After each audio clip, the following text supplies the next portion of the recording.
Hello, and thank you all for attending this live Q&A at Film at Lincoln Center. My name is Tyler Wilson. I'm a member of the programming team at FLC, and it's my pleasure to welcome everyone here to this discussion about a film we opened on our virtual platform earlier this month called Lost Course, directed by Jill Lee. Before we get started, I'd just like to thank the film's distributor, Icarus Films, for working with us on the release. Lost Course is Jill's feature-length documentary debut.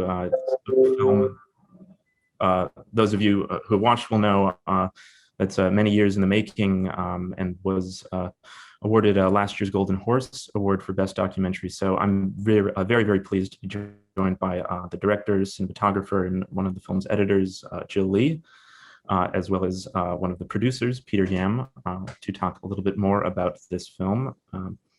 So first and foremost, hello, Jill and Peter. Thanks for joining us. I expect our audience joining us live will or might have questions, which they can submit through the Q&A function whenever something comes to mind. But I'll begin with a few questions of my own before I guess we can get to that part.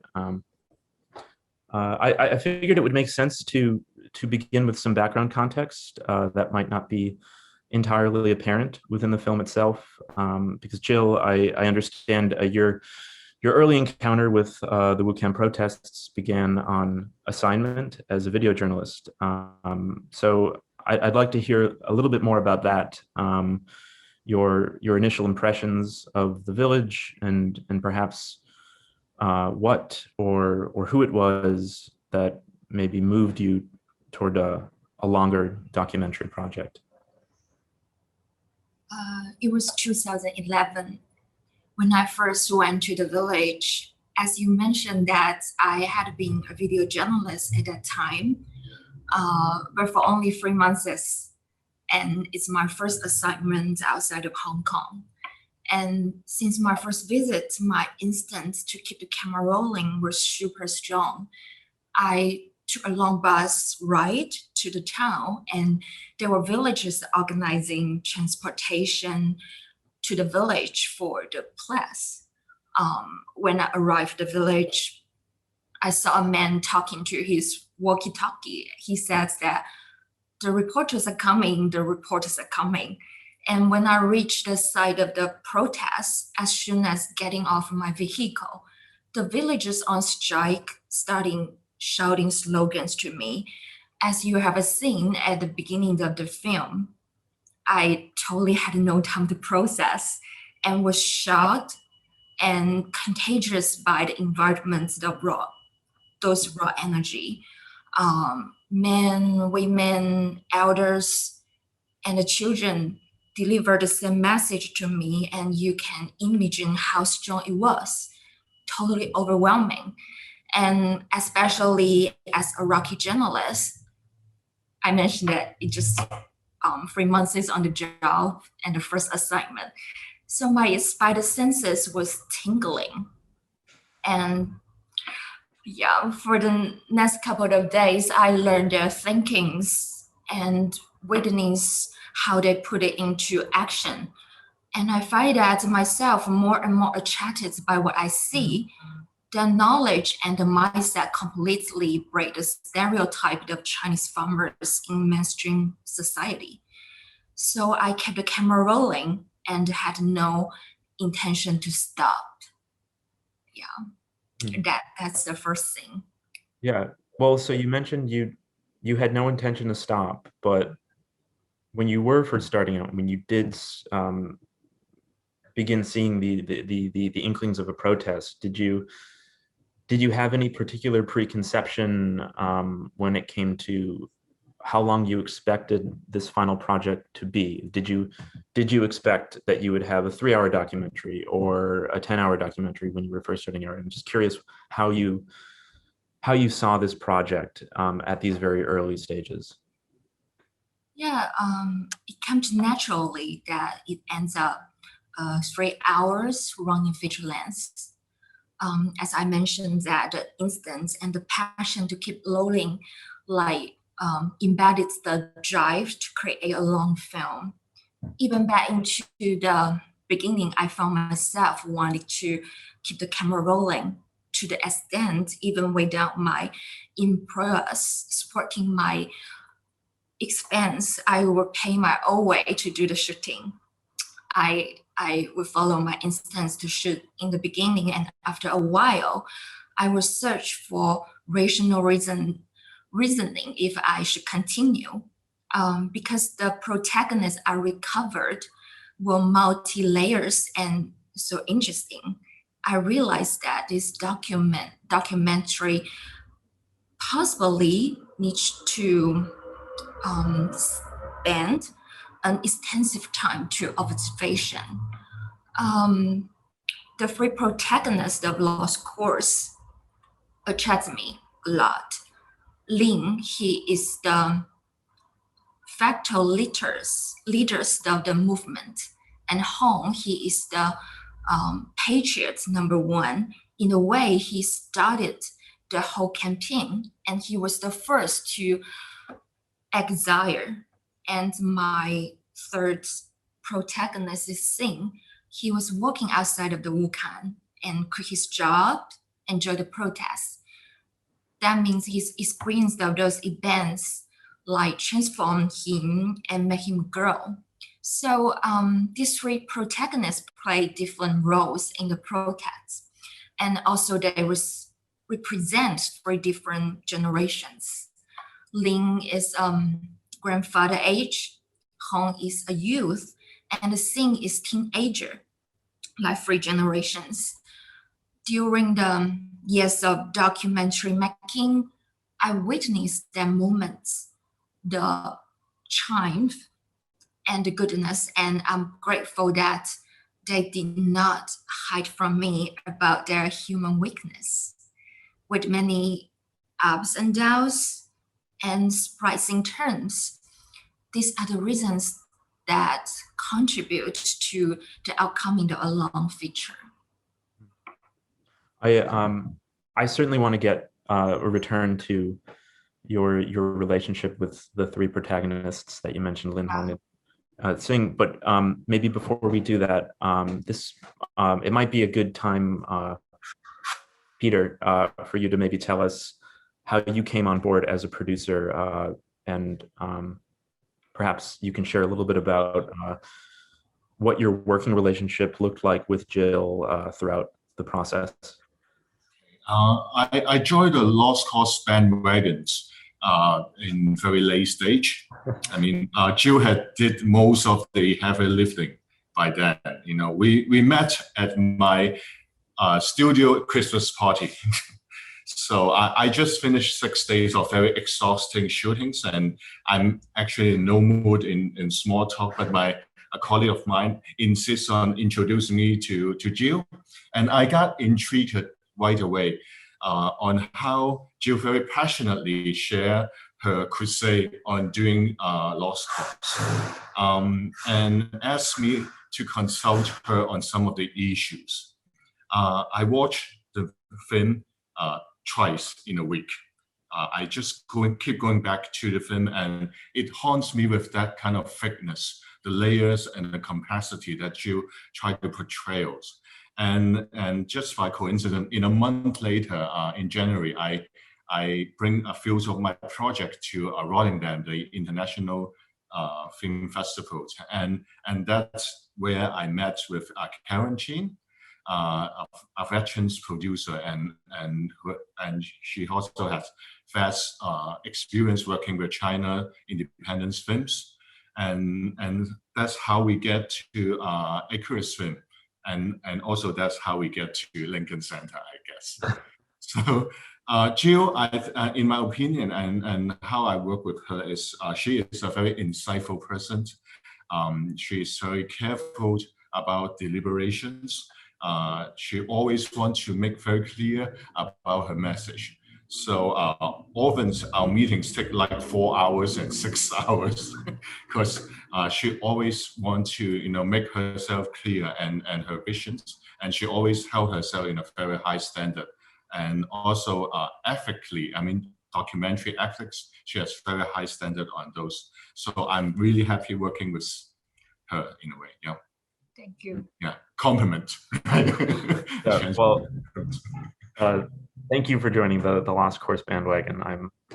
I'm happy to be on board as well. You know, I've watched the film a few times now, and I'm still always struck by how focused the film remains over the course of 6 or so years, and what I imagine to be hundreds of hours of footage, or if not thousands. I'd like to hear more about that, but it is just a real achievement in editing and clarity of thought, distilling very complex material. So Jill, I'd like it if you could tell us a bit more about your process of culling this material and working with your other editors to make sense of such an immensity of footage. Thank you, Taylor. It's a really good question, and I would love to share more details because way more than 300 hours of raw footage. Editing exactly was the most painful and challenging part for me.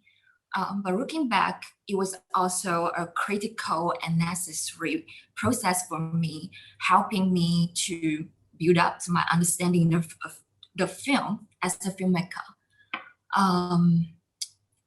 As reality changed in more twists and turns, how to tell this story became more and more challenging.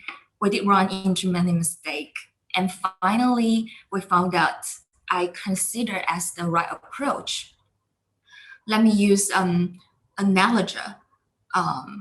If painting is a metaphor for making a film, so what I do is to find out the true color for each of my protagonists.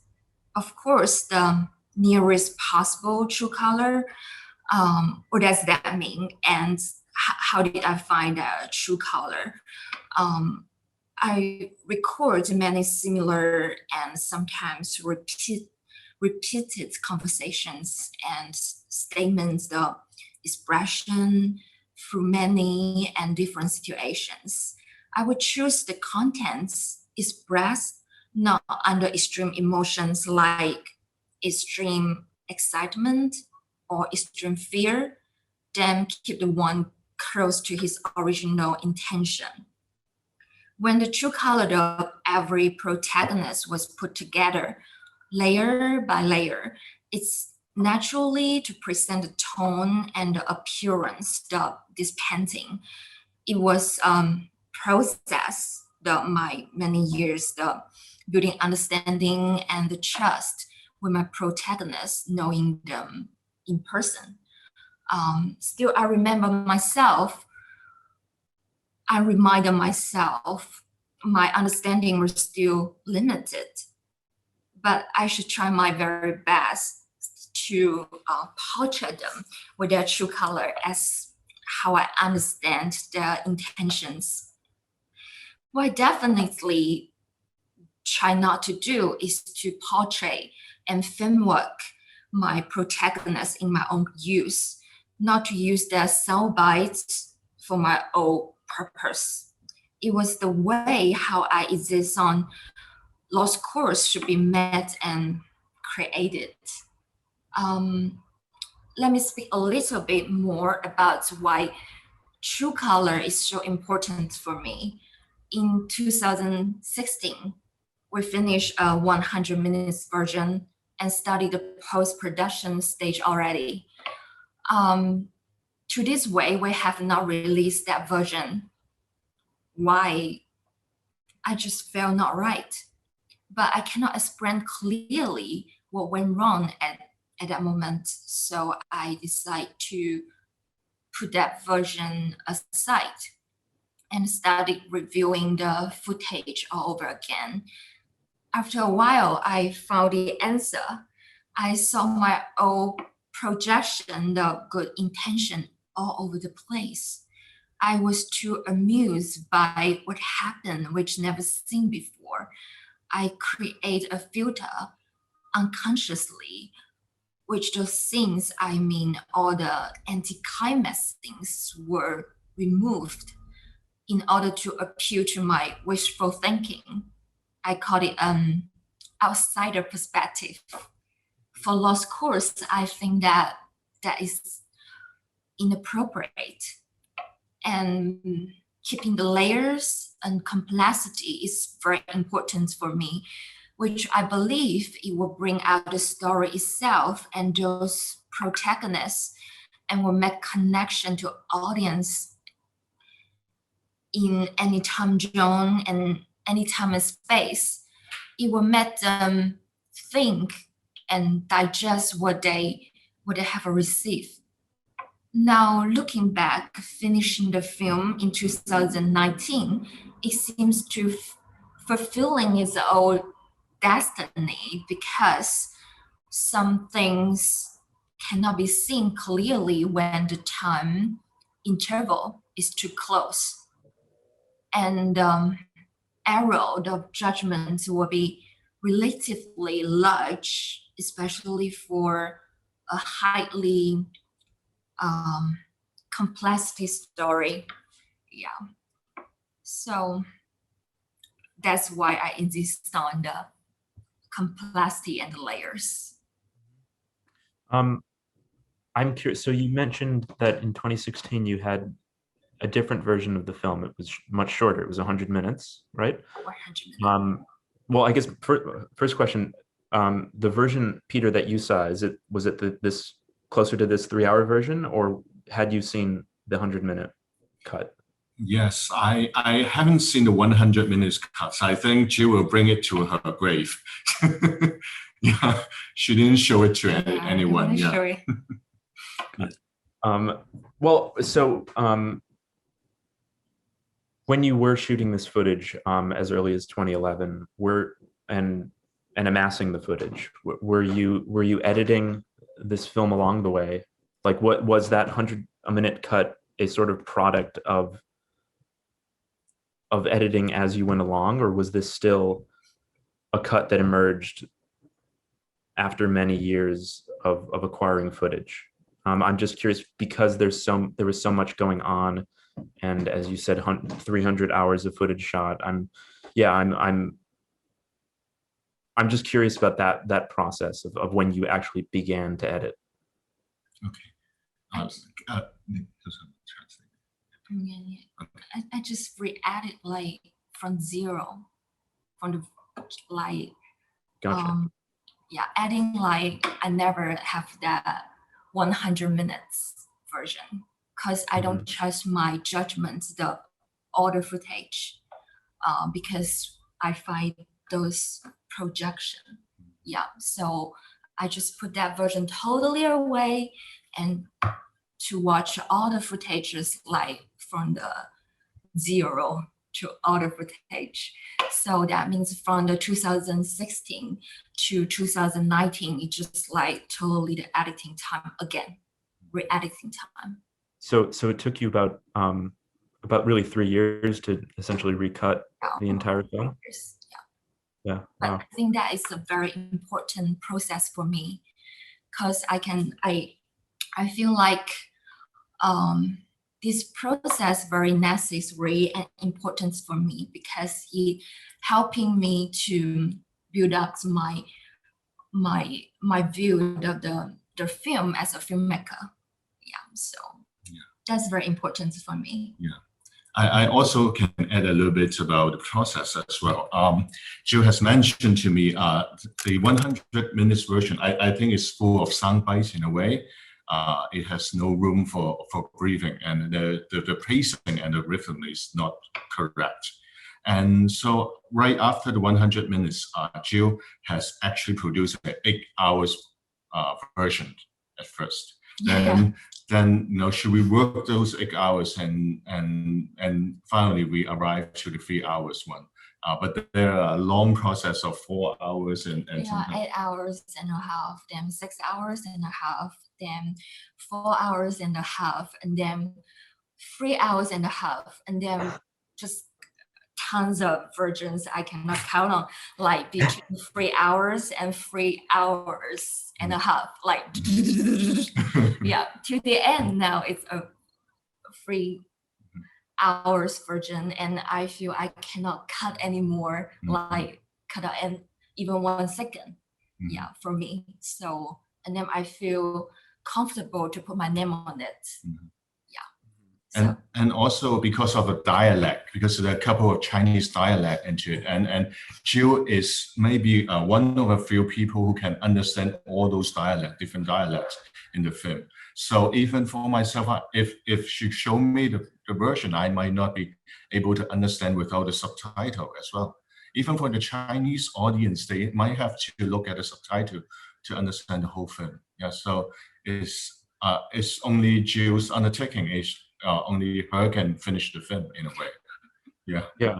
Well, I guess that might maybe naturally lead us back to what you touched on earlier with the focus on the three protagonists, as you say, Lin, Hong, and Sing.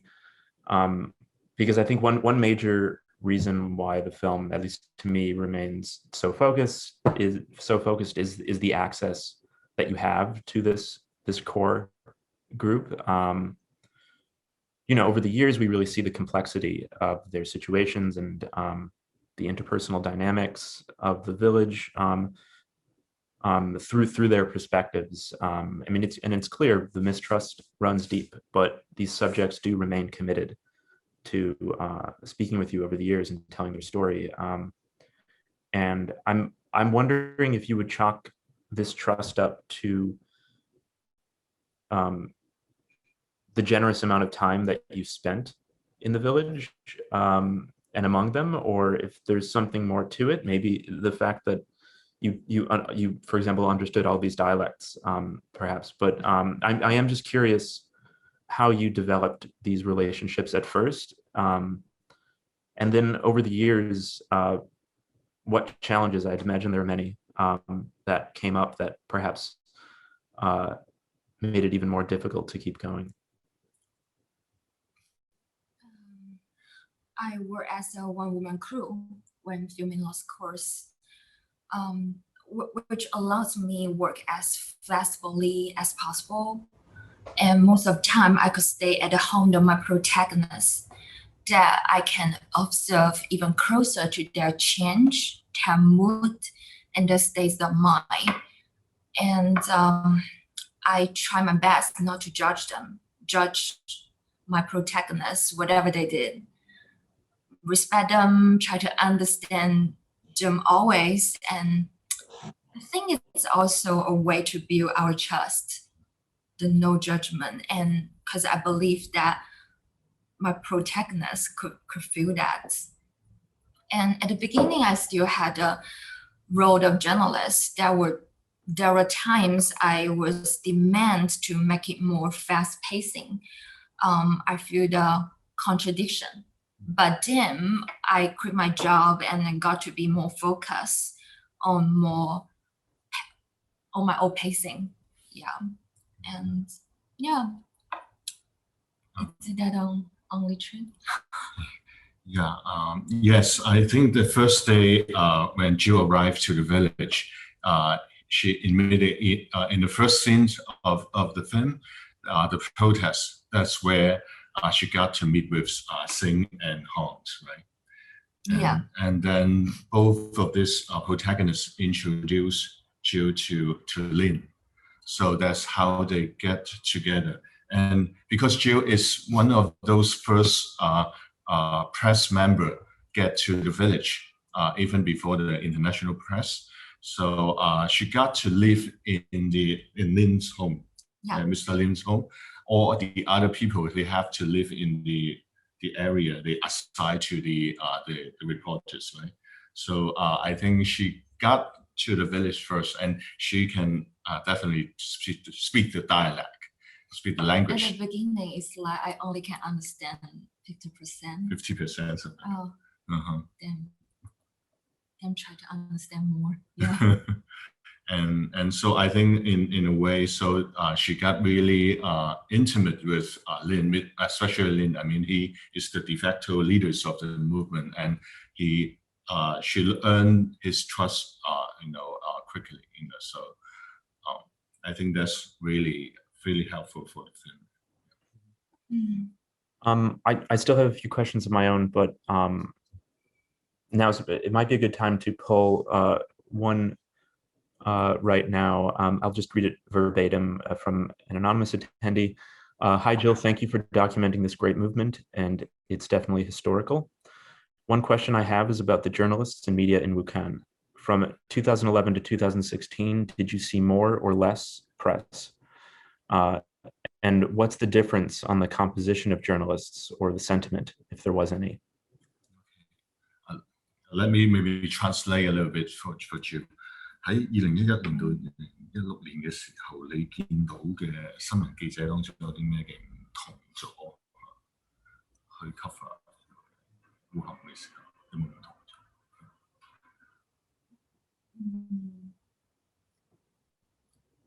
Taylor, can you repeat the last part of the questions? Sure. The question was in relation to the press coverage beginning in 2011 to 2016, if Jill noticed a difference in the composition of journalists or the sentiment of the journalists covering the footage.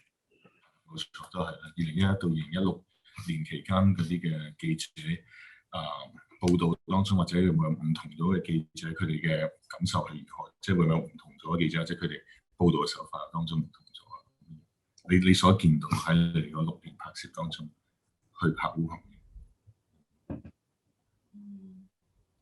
You mean their outcomes or the reportings? Or are you referring to the reportings, or referring to the sentiment, right? So yeah, I think the audience members just wondering if Jill sensed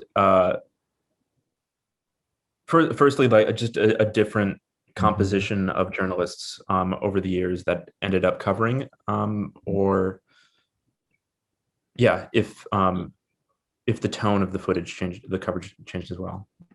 係咯，就即係咯，報道嘅記者有冇唔同咗？係開頭到尾當中，或者報道嘅內容係有唔同咗？有冇留意？ About where they record, I not really pay a lot of attention because I'm more focused on my protagonist. Yeah. So, but I can observe that they come and out and come again, and sometimes leave, but they more come like because depends what happened, like the elections, like re-election again. So they more come back for the issue. I see. They come back for the events. I think they do a single coverage of the maybe of the elections or the memorial service. When there are situations unfolding, they will come back, for single coverage. That's very different from Jill, who try to, stay hang out in the village for a longer time to coverage, the people, the persons.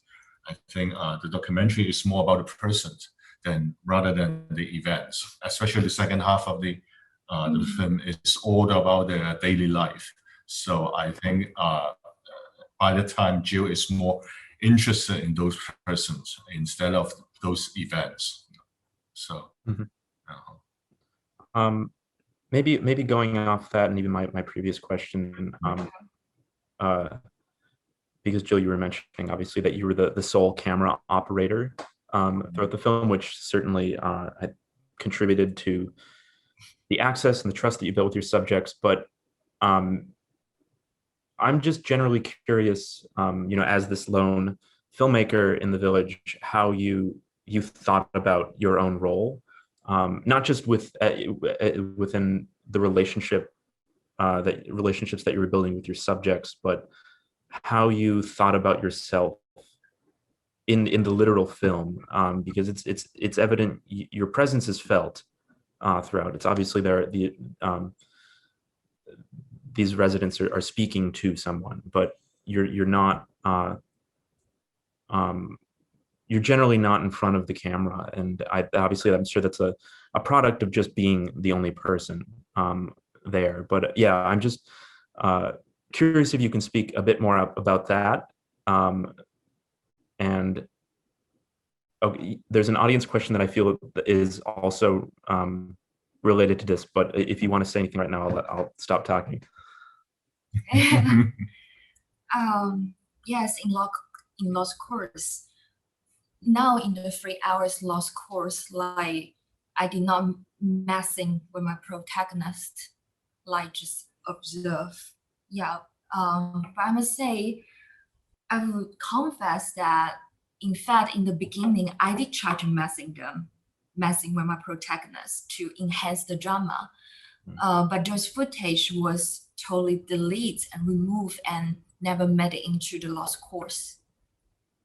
Because it looks weird and fake on the editing table, and I realized that, oh, that scene is because I lead him to this, and it's not what naturally happened. So I went with my instance in first half of shooting, but the second half of the shooting was much more complicated, such as whether to change the camera position, how to cut lens to look good, and so on. Sometimes things too much will end up being self-debating. And yeah, so quite luckily, because it's a documentary, so we can put a lot of time on the editing table and to realize and figure it out what is the mistakes I took and can rejudge it well. So a lot of back and forth in the editing process. I've tried more dramatic narrative structures such as flashbacks and suspense. For example, who is Patriot's number one? Is he different characters sending a letter on the dark and windy night? And at the end, I embrace the straightforward approach, like because the fate of characters and events unfolding have provided enough ups and downs, and the complexity of reality can be presented more easily. So,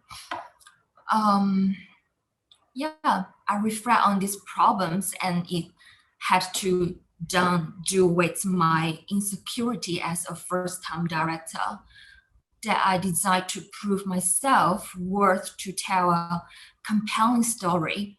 Yeah, and luckily the editing process provided me a clear reflection to correct my own mistakes. So, and I also feel like it's also the role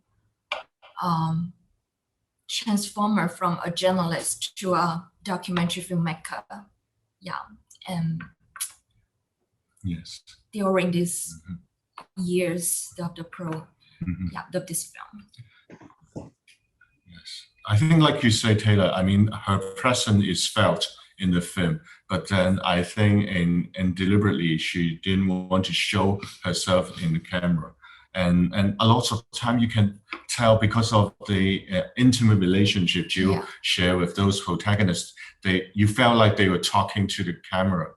And so I think it successfully, you can feel her presence, but without seeing herself. Yeah, I think that's what Jill wanted, you know. Yeah, absolutely. I have another question about the footage, and because it's occasionally that we do see footage that you use that was shot by other residents in the village. It's not often, but it is there, and I'm curious if this is footage that you found online while these events were being covered by press and so on, or if you had a more direct relationship to villagers who were shooting this material that you acquired that way. I'm wondering how that found itself into the film. Because I marked as the villagers' footage on the corner of the film, and I collect them online. And cause when those things happen, I'm not there. Yeah. But I think, but I think it's necessary for the narrative inside Lost Course. So I asked for them to take that and put into the film. I'll turn to one more audience question. And of course, if anyone else has any more thoughts or questions, please submit them. But one audience member is asking if during your process you watched any particular documentaries, and if there were any filmmakers or documentaries who have influenced you. 開講潮流，有冇其他嘅紀錄片你拍嘅時候你會睇相當潮流或者會有對你有影響嘅紀錄片啊？Yeah.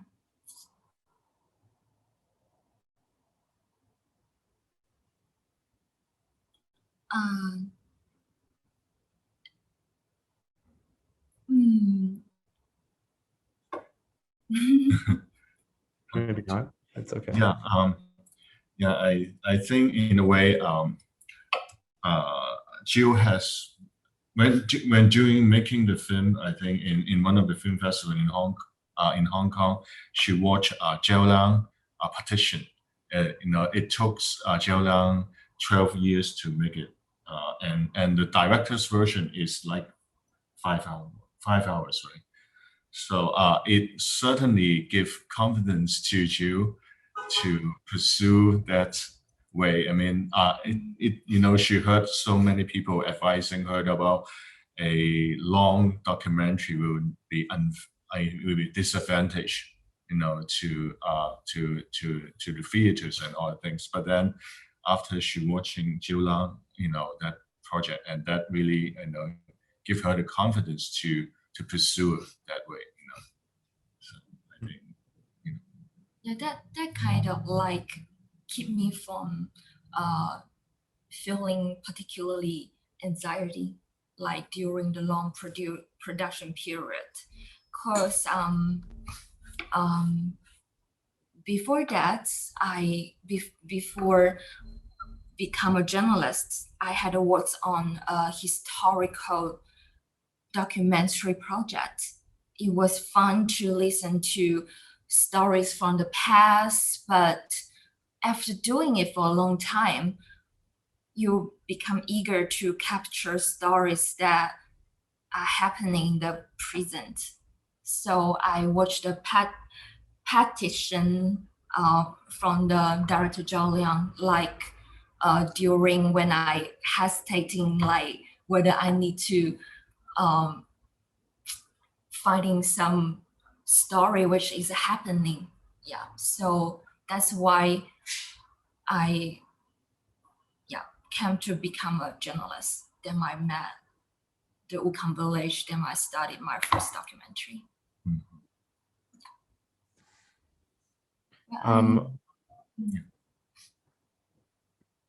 Perhaps I can end it on this one last audience question, which is posed to both of you. If either of you are working on a new project or a documentary, and if you might want to or can speak about it right now. Wow, free more promotion time. Well, maybe do you want to share some of the? I think everyone who watched Lost Cause will see that Jill can do drama. I mean, so we are actually, and I think Jill is also working on a script with the directors, and also we are thinking about working on some of the project again, cooperating. And of course, on myself, I do have some projects in the makings about Hong Kong current situations. And yeah, I didn't expect someone would give me time to promote, so I really not coming prepared. I do a lousy job talking about the project. But when it's ready, I hope we will get more people. We can come to Lincoln Center and doing screening again. Yes, absolutely.